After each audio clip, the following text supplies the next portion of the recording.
3, 2, 1. Here we go!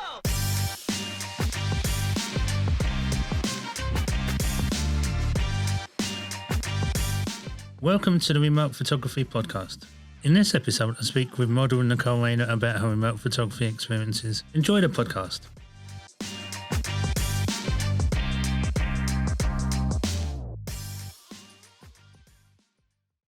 Hi Nicole, thanks for doing the podcast. If people don't know who you are, can you give a brief rundown of your career? Well, thanks, John. It's a pleasure to be here. Well, yes, so I'm Nicole Rayner. I've been modelling for about 5-6 years now. I am an art nude model. That is my main genre, but of course I, dot in a few other genres as well. Normally I would be travelling the world, getting about, shaking my boobs in front of cameras, but sadly we can't do that at the minute. So now I'm doing it in front of the laptop on remote shoots. So now you're doing remote shooting. You've come to be doing remote shooting a bit late in the game, haven't you? Yeah, I have to be honest. I must admit, when it first, presented itself, I'm going to be totally honest, and I didn't really think you would have that experience that you have with a photographer, the model photographer experience. And that's one of the things I love most about that job, is that relationship and how that relationship comes together on a shoot and you create these images. And I just didn't think that would be possible through remote shooting. And also, I have to admit, I'm a total technophobe. So that put me off for quite a while, because if I'm being honest again, technology stresses me out. I've come at it a bit late to the game, but you know what? I've been blown away and I'm absolutely thoroughly enjoying it. And I'm kicking myself a little bit that I didn't get started sooner. However, I think it'll be around to stay. And it's amazing that I've been able to work with some people who I've been chatting with for years, but we've been in completely different countries. And now we've managed to work together. So that's pretty amazing. So yeah, I'm loving it. Like you said, it was a technical aspect. Was it just because you had the camera, or did you think, I need to get all these new things to do remote shooting? It was a lot, really. Like at the beginning, I didn't have an appropriate space. I'm just a bit nervous when it comes to technology. So I was just a bit worried about the camera, about the computer programs, about all of the aspects, really. I think I just wanted to wait until I was sure. I wanted to wait until I was ready, until I was, had the appropriate equipment, had everything I needed, had a good space, and until it was the right time for me. And personally, I've had some personal difficulties through lockdown and a few losses and things. So that's been something that I've been dealing with, and now I'm just ready. I'm ready to get into it, and I must, like I say, I'm loving it. So how did you find out about it? Was it people had started posting in it, or photographers had approached you when remote shooting started about this time last year? A lot of models and photographers at the moment and for the past year have been creating amazing images through remote shooting. And the more I've seen on social media, the more I've seen people talk about their experiences, the more I've sort of been encouraged to relook at it. Because I did start looking at remote shooting, and I did do some remote shooting in the first sort of early lockdown. But at the time, I didn't have the right space. And although it's amazing to see how varied and how wonderful images are that people are creating with a small space, at the time, it was just, the space I had was too small, I couldn't really get a fluid sort of shoot going. So you mentioned you didn't get quite the same experience as an in-person shoot. Did you find that was one of the stumbling blocks? I did, to be fair, and I think that's why I put it off for so long, because I was worried about that photographer-model relationship. And it's not the same, don't get me wrong.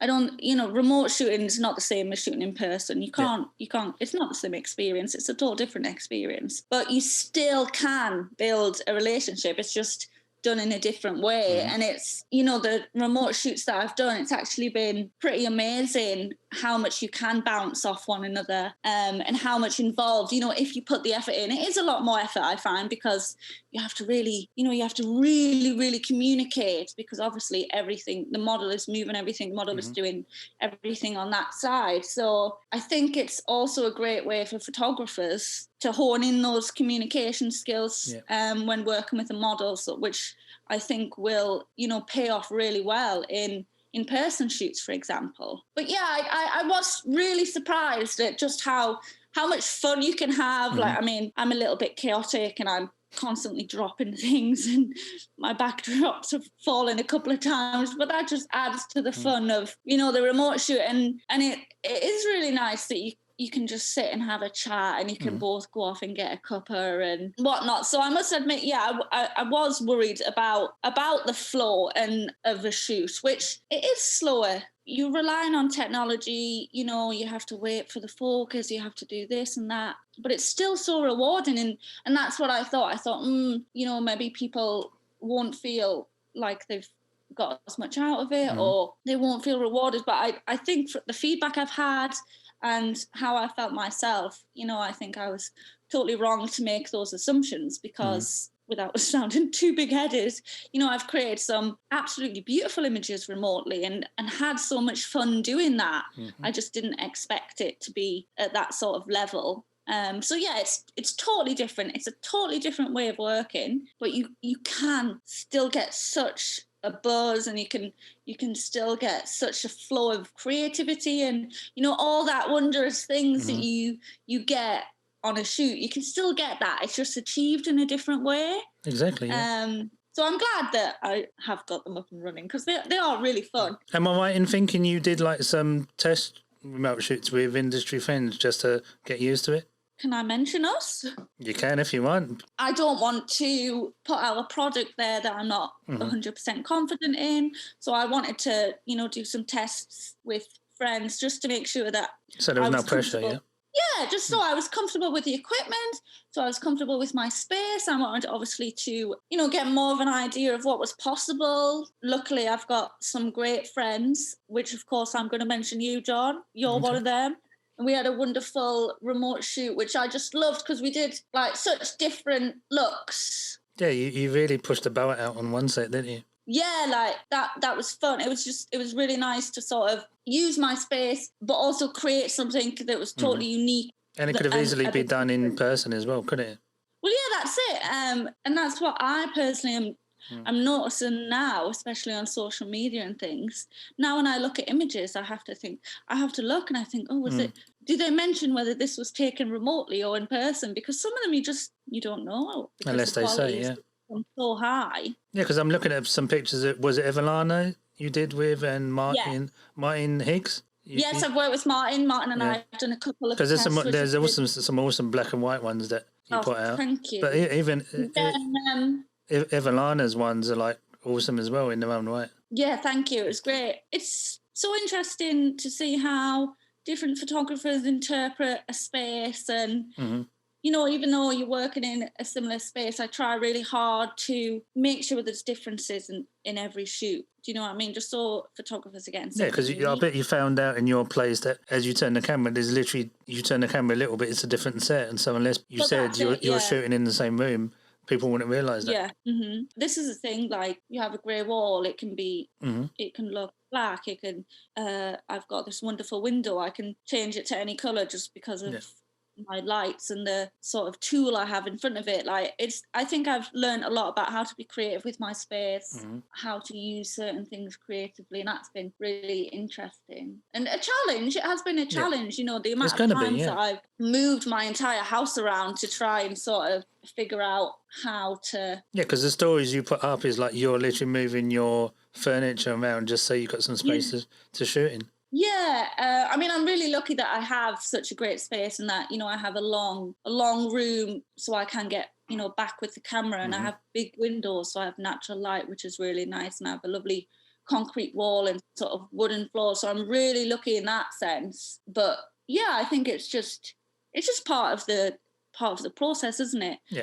It's moving everything and all of the mess after the shoots. But I'm getting a lot better now at trying to keep my mess contained. Yeah, and it's what the camera sees. It's not, you might be looking at the camera and behind your table or your bed or whatever's piled up, but obviously the camera's seeing like a clean open space. So say like there's some pictures of you by your curtains on the floor. No one will realise that you've got your kitchen table or something or your couch sitting there normally, unless people knew that's how it was in your place. Yeah, exactly. Well, the camera doesn't can't hurt us, can it? Exactly. So you mentioned a few photographers. Who have you worked with so far? Oh, I can't list them all. You don't need to do a blah, blah, blah. I've actually had a lot, which has been great. I've worked with some American photographers. I worked with some Australian photographers, which has been great. Like, it's funny though with the time difference. Yeah. I always find that just bizarre. Done quite a lot with Martin. We've got a project that we're putting out soon, which was actually the spider's web, which you've seen. I've seen, yeah, but we didn't get to shoot yet. No, because we just had too much fun with the boxes. But yeah, so we shot that, and that was really interesting. Basically, I just used some red wool and made like a spider's web of wool, and that was fun to play with the light and pull it around and, do bodyscapes and things. Yeah, because like like Martin's ones, they're almost like film noirish. They're black and white and using light, and it's almost like a femme fatale.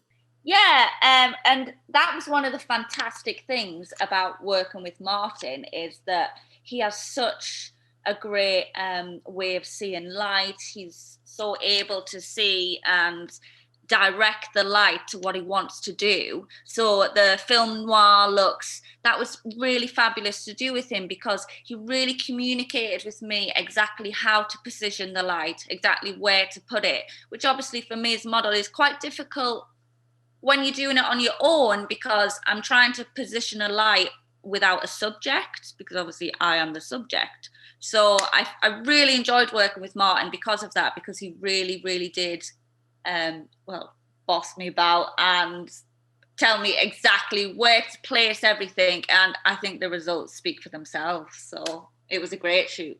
So you've mentioned you didn't have a proper setup at the beginning. Well, camera, should I say. What's your remote setup now, camera-wise, computer-wise? As I've said, I'm a technophobe, so I've had a few issues with my cameras here and there. I was using a Fuji, my XT1, but sadly that is awaiting some emergency surgery, which cannot happen until the shop's open. Yeah. So I got a new camera thanks to a very dear friend of mine, and it's a 90D, which I'm really enjoying using because it has face tracking, which is really quite useful on the remote shoots.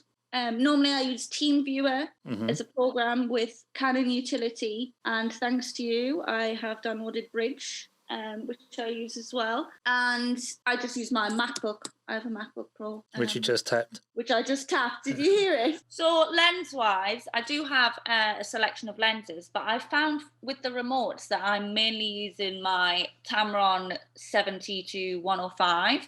I just found that's the quickest with focusing. And I know that a lot of photographers like to use prime lenses, and some photographers say that a zoom lens is a lazy lens, but especially for the remote shooting, I just find that having that sort of depth of variation and having that ability to zoom in, zoom out, it just makes the shoot flow a lot quicker, which is brilliant. Because if the shot requires it, of course, change the lens. But if you can get all of that spectrum with one lens and you don't have to change, you can just zoom. Why not do that? Is my sort of theory. But I do have some primes. I have a Canon Prime 50mm, which is 1.8. I have I have a 35mm, and I also have an 18-55 Canon lens as well, which is quite nice if you want to get some really sort of obviously wide shots, which I'm lucky with my space I can do, because I have lovely high ceilings, which is fantastic. So yeah, that's my lenses. And you've got lighting, because you said that because we used some gels or something, wasn't it, on our shoot? So obviously you've got some constant lighting. Yeah, so I've got a ring light, I've got a rotor light that was kind of gifted to me by a lovely person. I have some LED lights, which the wonderful Ivory Flame recommended to me on her Electric Dreams event. And I remember asking about them on the shoot, and she was telling me that they were a good price. So I invested in them, and they're really great because they're light, they're easy to change.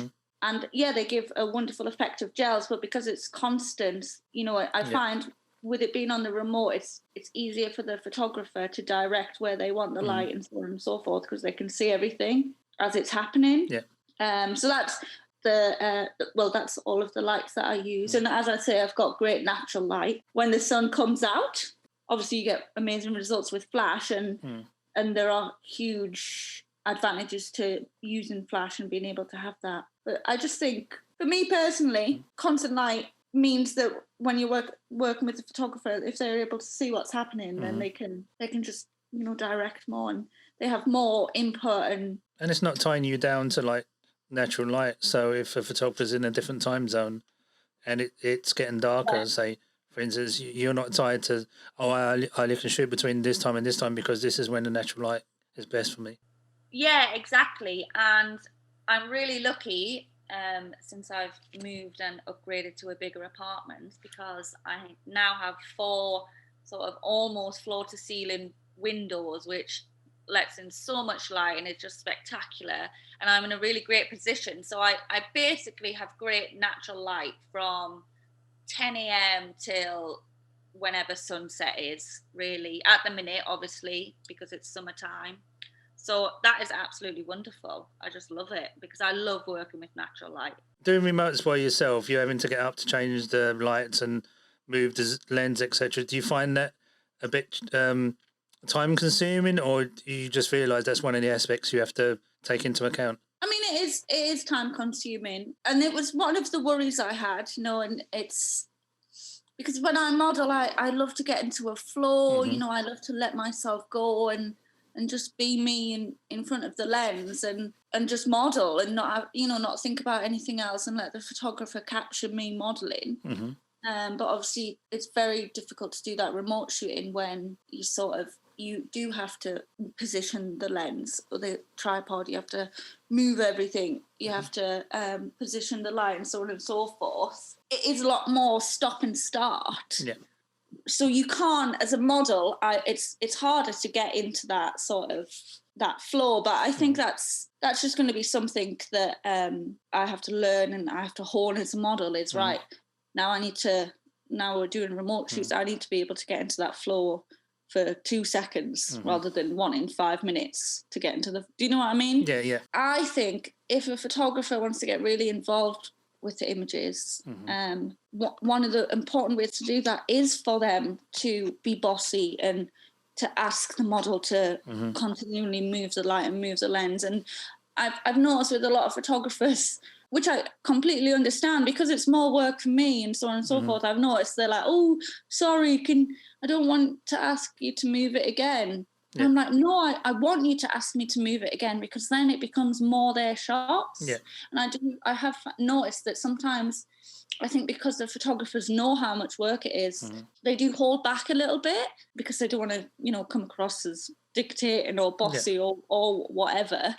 But I think you need that. I try and sort of say, look, boss me about as much as possible, direct me as much as you like. Whereas normally I wouldn't like to be micro-directed, because that's just not the style I like to work with. But because I want the photographers to be as involved as they possibly can, I think the more you give into a remote shoot, the more input you have, the more the images are going to be your own. So it is more work, and you have to climb over things to get to the toilet and whatever. And I've occasionally dropped things because I can't lift everything on my own, but it's part of it. I'm getting paid to do it.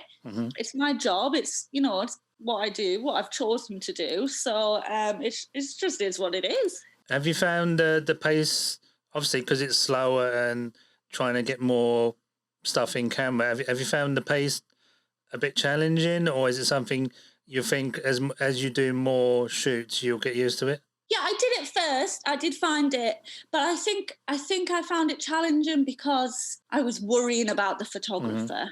Like I was worrying, are they going to be bored, or are they going to be, annoyed if I'm taking time to move it, and so on and so forth. But I think those who do remote shoots often, most of them understand that that's just part of it. Yeah. Most people I've worked with have been very relaxed and chilled, and they understand that it is a slower pace. Encourages you to sort of pay more attention to the shots and really hone on certain images and getting those right and making wow images, quality over quantity. That's the thing. And I'm actually really enjoying that. I'm enjoying looking back at a shot with the photographer and thinking, oh yeah, that's really good. Can we do that again? But can we just change that foot and so on and so forth? Like, because the end result, you think, oh wow, yeah, we really worked hard to get that, rather than just click, click, click, click, click, click, click. So it's actually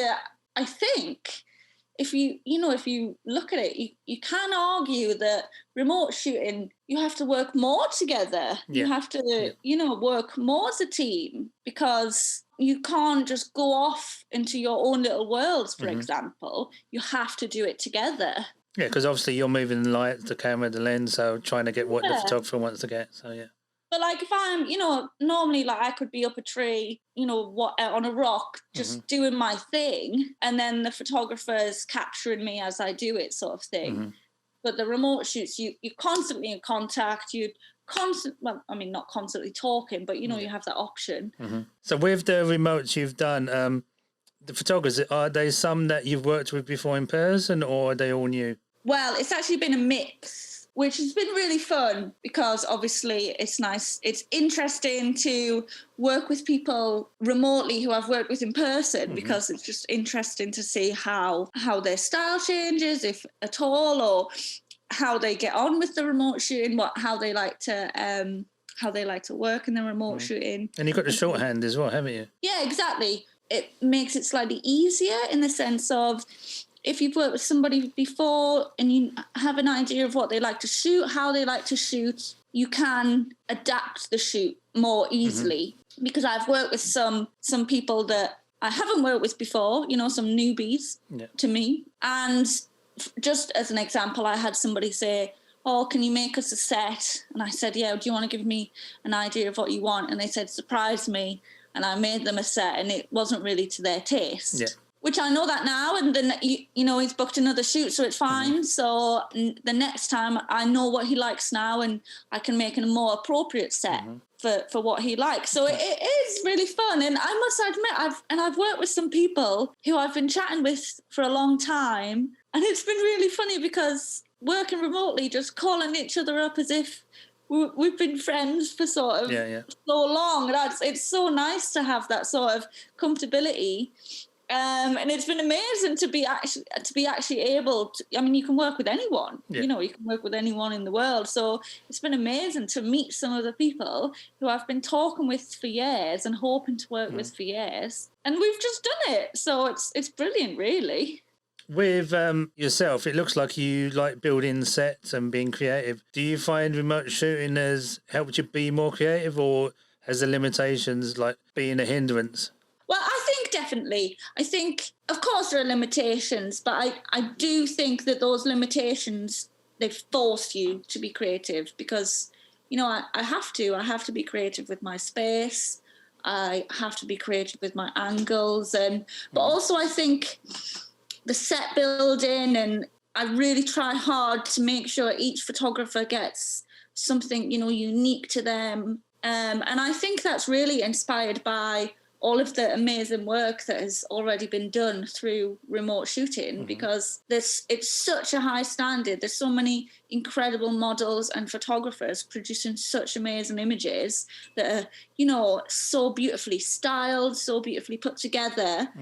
It makes you want to be better, and it inspires you to be as creative as possible. So I think it's definitely part of the fun of remote shooting is the fact that you have to be creative. You have to think outside the box. You have to, for example, I was using one of my rugs as a backdrop, or, I use sort of bottles to shoot through and put cling film over the lens, and, do whatever you can to just elevate those images. And the main reason being because the standard is just so high. What, it's been around a year? About a year. Yeah. And it's just incredible to see how people interpret things remote shooting, how what people can do with them. Well, like you mentioned that shot you did with the rug, but obviously because it was what the camera sees, it looks really cool. Yeah, but this is it. I mean, I think the thing is, your background only has to be as big as the frame of your camera. Mm-hmm. You don't, although you do need space to a certain extent, you can be super creative with what you do. And I just happen to have a lot of rugs because Edgar doesn't like the wooden floor. And Edgar being my bunny, of course. One of the fun things I do on my remote shoot, because Edgar's free rein, is I challenge people to see if they can capture Edgar in a shot. With you in it? With me in it. There's been a couple, actually. But I don't know, he's a bit of a diva, Also, Edgar now has his own little brother, which is very exciting, Ralph Waldo Spice. And he has not, at this time that we are recording, been in any of my remote photo shoots yet. However, I am very excited to see what he is going to be like in front of the camera, because Ralph's very, very naughty and he's adorable. So it'll be interesting to see what they're both like together and see whether anybody can get the most spectacular image of Edgar, myself, and Ralph. That is the challenge. So little things like that, being creative with your space, with what you have, like the wool series I did with Martin, I knit a little bit and I just had this really cool wool. I loved the colour and I just thought, right, how can I use this? And now I'm doing that as a series. So each photographer I work with that wants to be a part of that series has to capture the wool in a different way. And that challenges me to come up with ideas. It challenges the photographer to come up with ideas. Which I think is, part of the challenge, part of the excitement of the remote shooting is that, one thing I did was I bought loads of foil from Amazon, of course, and I stuck so much of it to my wall and it created this really wonderful backdrop. And I'm always looking for things in charity shops, things that I can put in front of the lens, or I don't know, that I can adapt, so things I can make backdrops out of. I'm really enjoying being pushed, to just try and think of new things and try and think of things differently, because obviously you don't want to copy, and to just try and get the photographer to think of new things that they might want to try that they may never even thought of before. Put together to use that as a backdrop, and that's come out really effectively. So it's just, it does push you and challenge you, which is fun, makes you think, which I'm really enjoying. But you've also kept it simple, because I'm looking at Evelana's ones and it looks like you were just using shadows and light to get images.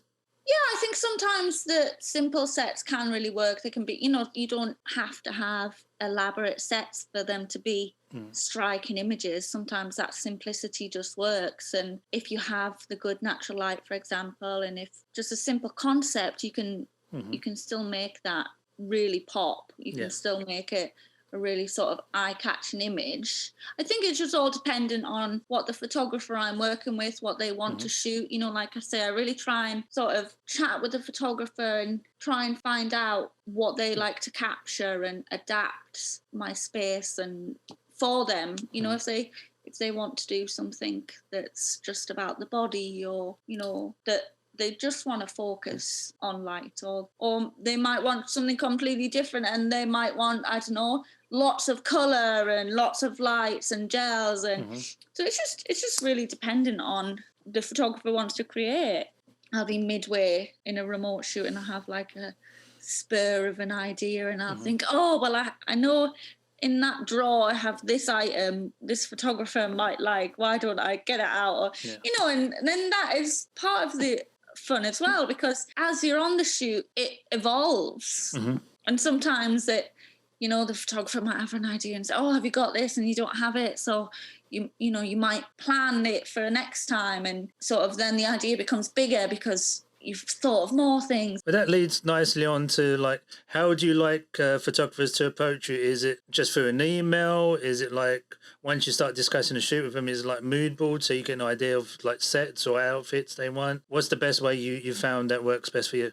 So basically, photographers can approach me through, my website, through Purpleport, through social media, and so on and so forth. But what I personally have found is that it can sometimes be quite difficult when a photographer doesn't know your space. Obviously, they've never seen the space. They can see images, but it's not quite the same as being in the space, especially if a photographer has never worked with you. That can also be quite difficult for them to sort of know what they want.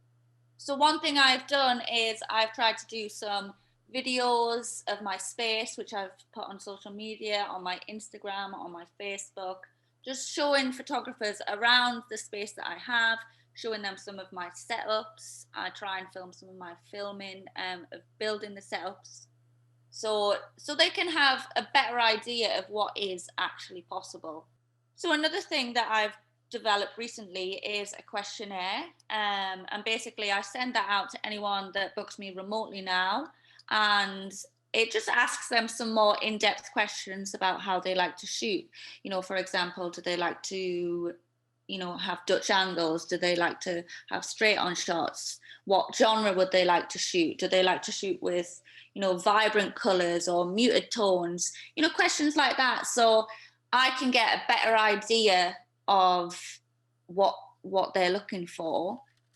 Because like I say, it's hard for photographers to be able to imagine what is possible. So if I ask all of these questions, and I can get that idea of what they really enjoy to do, or really enjoy doing, should I say, in photography, and I can really get something specific for our shoot that hopefully they will love, and which I send to photographers that book remote shoots, basically asking questions about what style they want. Is there anything in particular they like to shoot? Is there anything particular they like to focus on? Do they want to use any particular colours, or do they want to try coloured lights? Do they want to try things in front of the lens? Do they want to try capture a certain mood? That gives me more of an idea of what styles the photographer likes. What do they want? High contrast images? Do they want sort of soft, sensual images? It just gives me an idea. It helps you narrow down what they're looking for. Of course. And if once I've got that, I will then think, right, well, what can I do? How to make the shoot work for them? What sort of sets can I do, and so on and so forth. And then if they want to go further and they want to make a mood board, if they really want to sort of have visuals, if they want something more specific, then we go through mood boards, which is really helpful because it can be difficult to articulate your ideas. So mood boards are really helpful in helping with that, because obviously you can see what they like. But I found this is a really interesting way, because it also makes photographers think a bit more. So I found that really interesting. But do you find also, as more pictures come out of the remote shoots you've done, people get a sense of what options they have available? So you find people start going, oh, okay, I see you've shot some images in the kitchen, so we can do like a kitchen theme. Do you find things have started to get better? Oh, yeah, definitely, of course. It's always a huge help having a visual guide. And I think it's obviously quite difficult to visualise what's possible over, the laptop, or from just an image of a set, for example, because it's hard to see how the light works. It's hard to see how the model works with the light, and so on and so forth. So when people have seen your results and see all those elements come together in the final image, I think that's definitely, it shows people so much more of what is possible. It's like a domino effect. The more images you put out. Yeah, definitely. Yeah, that's exactly what it is.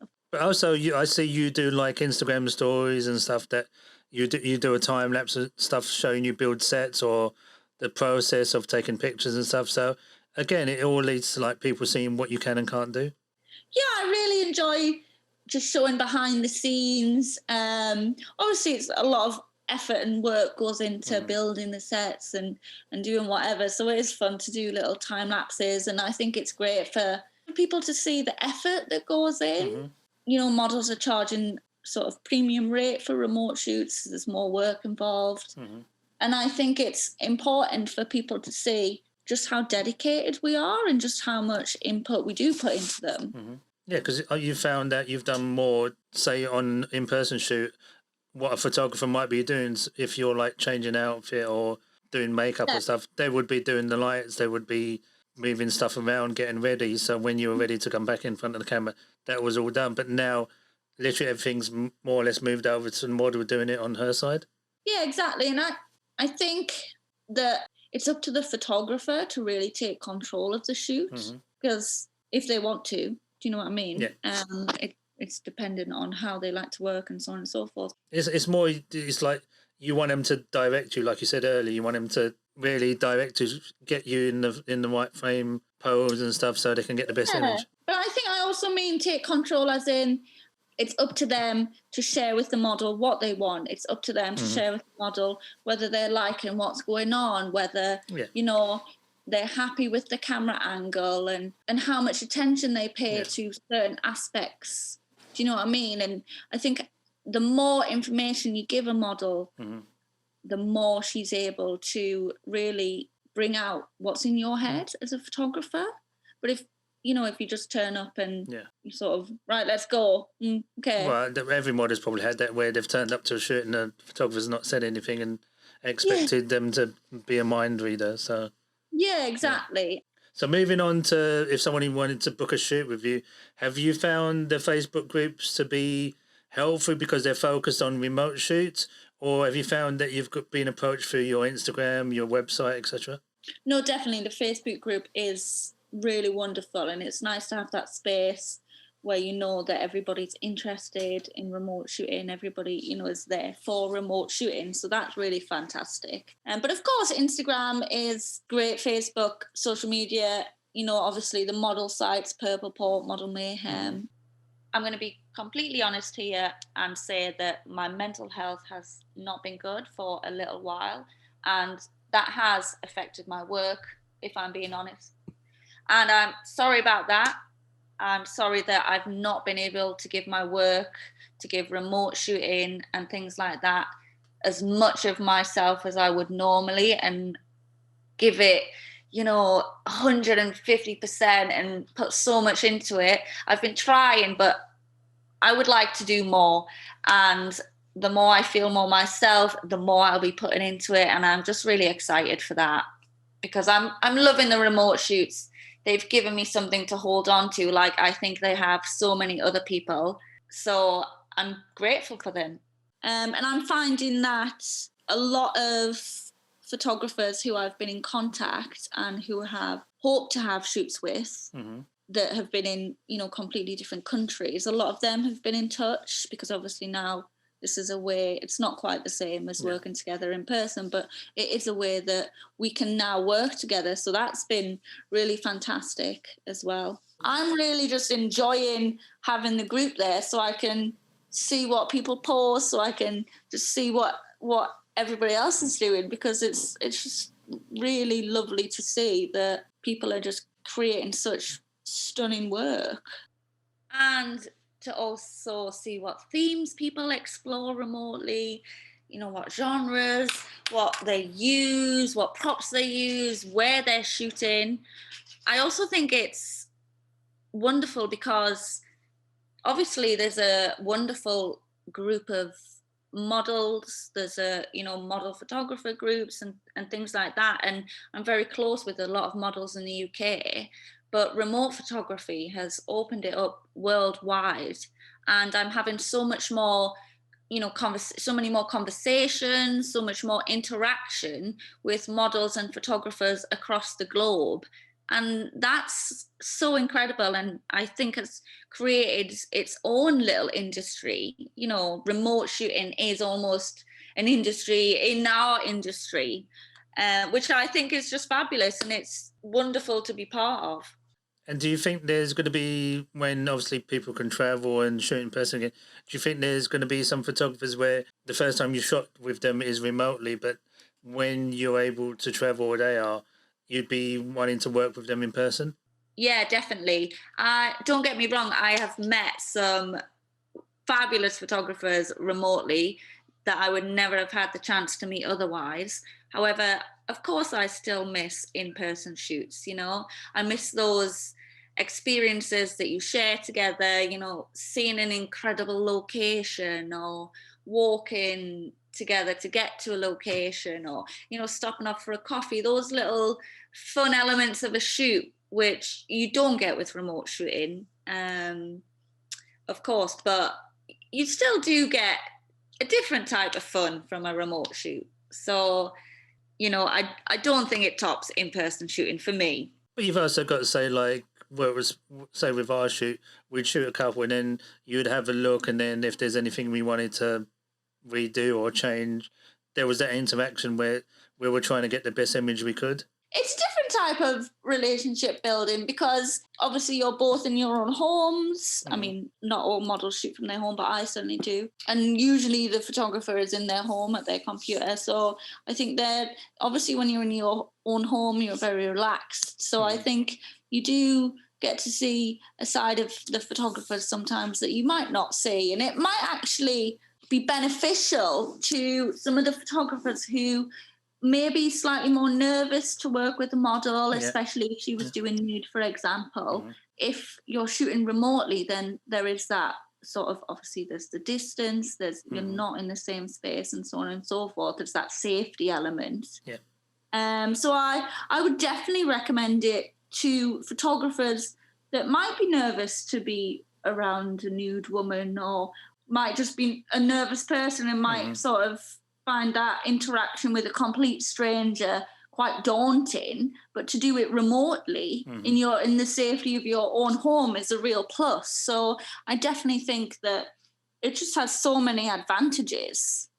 But one thing that I would like to stress to models is that remote shooting references are not concrete evidence. You know, photographers can and will be different remotely as they are in person.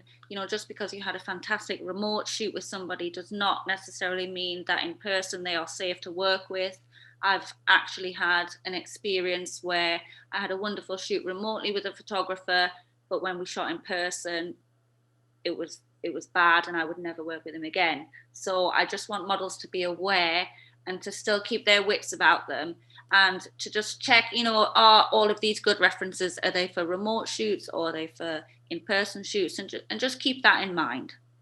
But I also think they have to be respectable, because obviously if you're doing art and nude and stuff, you're going to be moving around. So it's not one of those ones where, oh, just because she shoots nude and she's going to be walking around, you can't be respectable as well as if you would be in person. Yeah, exactly. And I must admit, I've realised that I have to give photographers that shoot remotely a sort of pre-warning, because I'm very comfortable nude. You know, I'm happy to wander around. I sometimes carry my camera, you know, as I'm moving from shoot to, you know, room to room. I'm carrying my camera and it's facing my nipples or whatnot. So I think I have to be probably a bit more careful so the photographer doesn't get an eyeful. But I think it's, you know, it's just part of the fun, isn't it?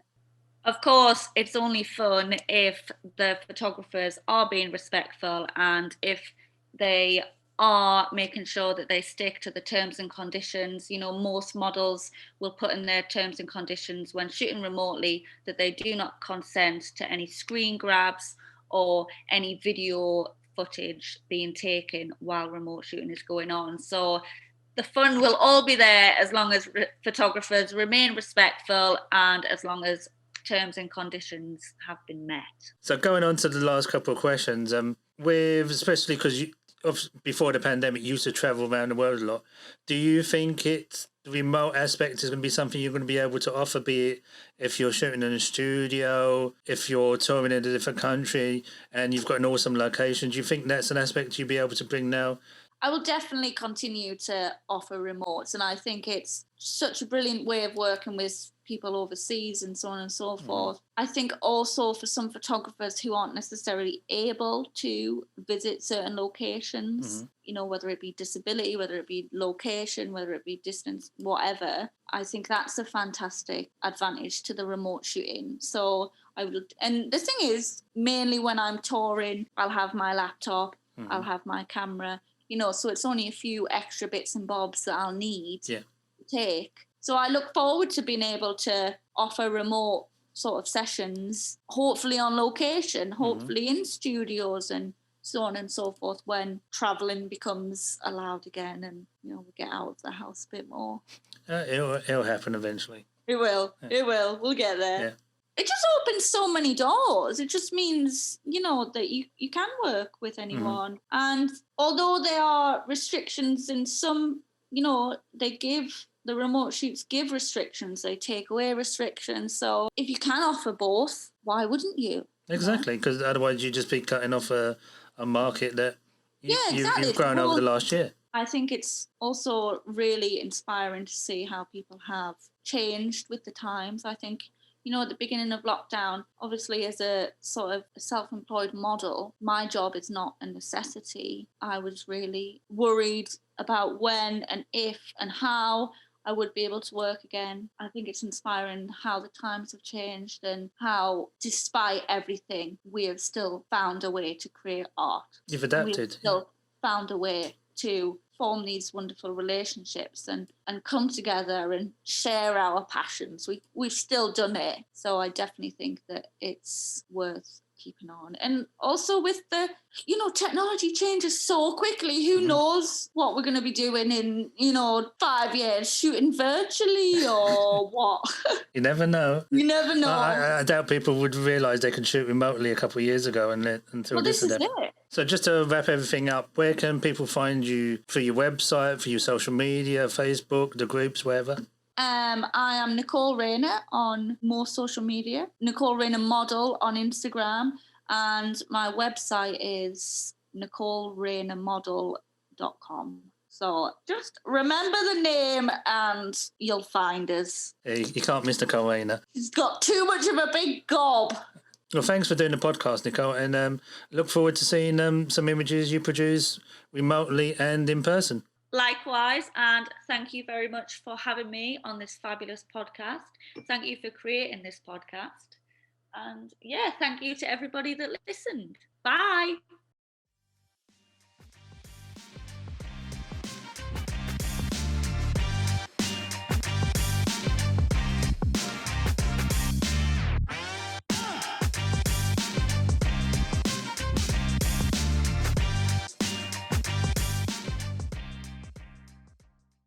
Hello, John. Yes, well, of course I can. My name is Nicole Rayner. I am an art nude model. I've been travelling the world for a little while now, getting me boobs out everywhere.